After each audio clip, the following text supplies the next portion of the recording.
Laburnum Top is a beautiful poem in which the poet has used the laburnum tree and goldfinches as a symbol of life and its fluctuations. In this poem, the poet describes how the visit of a goldfinch changes the laburnum tree. So, our today's topic is The Laburnum Top, written by Ted Hughes.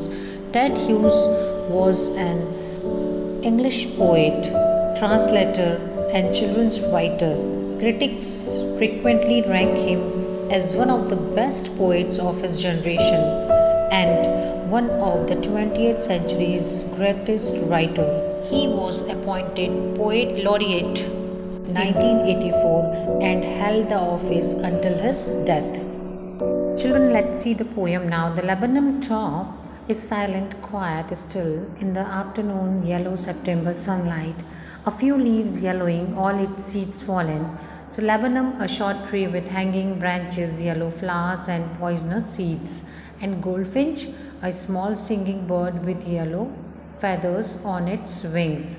Now, we'll see the explanation of these lines. The laburnum top is silent, quiet, still in the afternoon yellow September sunlight. A few leaves yellowing, all its seeds fallen. So the poet describes a beautiful sunny autumn. The laburnum tree is silent and still. It is laden with yellow leaves and yellow flowers in September. Its leaves have turned yellow because of the autumn season, and all its seeds have fallen. Now we'll see the next stanza in that the poet describes how the visit of a goldfinch changes the laburnum tree.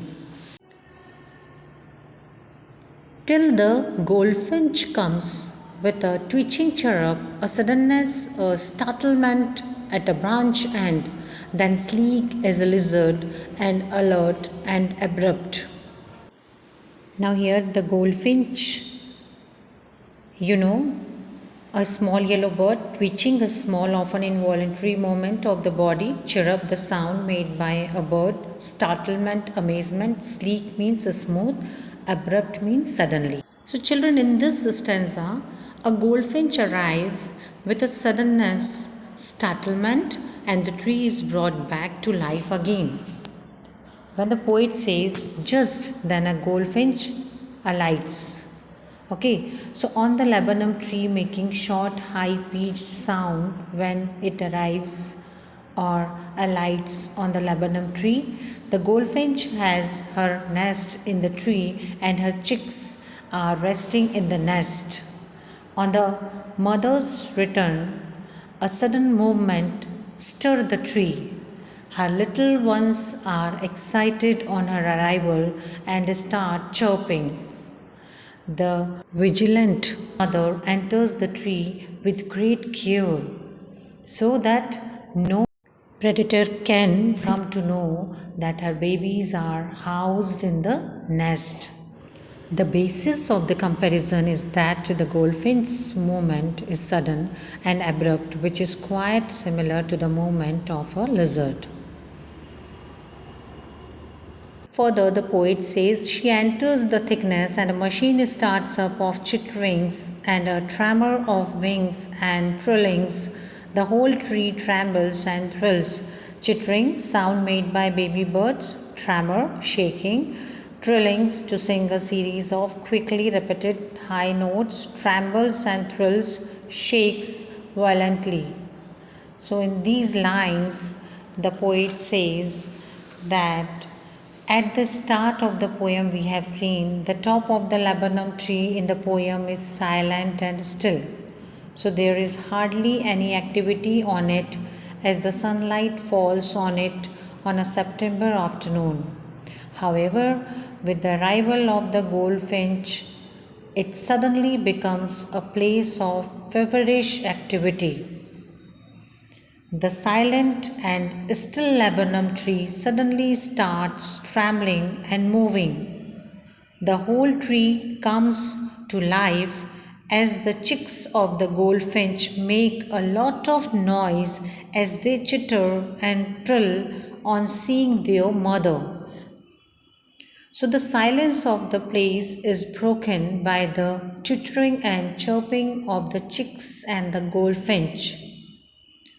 This change brought about by the arrival of the goldfinch on the laburnum top, that is good, as it breaks the monotony. The tree becomes alive and lively with the movement of the goldfinch and the twitterings and chirpings of the chicks. It is the engine of her family. She stokes it full, then floats out to a branch and showing her barred face identity mask. The engine of her family means who is the engine of her family? The goldfinch. Stokes means adds fuel. Here the goldfinch is feeding her chicks. Flirts means moves abruptly or jerkily with light steps. Barred means striped. So now we'll see the explanation of these lines. So children, in these lines the poet tells us, just as the engine starts up the machine, the goldfinch's arrival in the nest has suddenly started the machine. That is, the young ones in the nest have started making noise. The fuel of the engine is the food that the goldfinch brings for her chicks. By feeding her young ones, she has added fuel to the machine, and as a result, the chicks now have the energy to be active and make noise.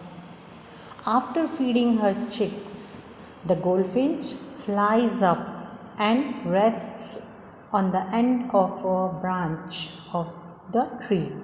So her identity concealed behind the yellow flowers and yellowing leaves. This stanza also shows her caring nature and highlights the value of motherly care and affection of a mother towards her offspring. Then, with eerie, delicate whistle chirrup whisperings, she launches away towards the infinite, and the laburnum subsides to empty. Eerie, strange, in a frightening or mysterious way, launches, flies, infinite, the sky subsides to empty, becomes silent just as earlier. So now we'll see the explanation part, children. After some time, the goldfinch makes a strange short, high-pitched sound. Then she flies away towards the infinite sky. The laburnum tree becomes silent again after the departure of the goldfinch, and everything seems to be the same as it was before the arrival of the goldfinch. So, in the third and fourth stanzas, the goldfinch flies away towards the infinite, and the tree dies or subsides to empty. So, these stanzas represent death. So, this ending to the poem also perhaps suggests that there is a spiritual side of life. Indeed, the bird may symbolize the soul of the tree, which animates life for a short while and then return to the infinite.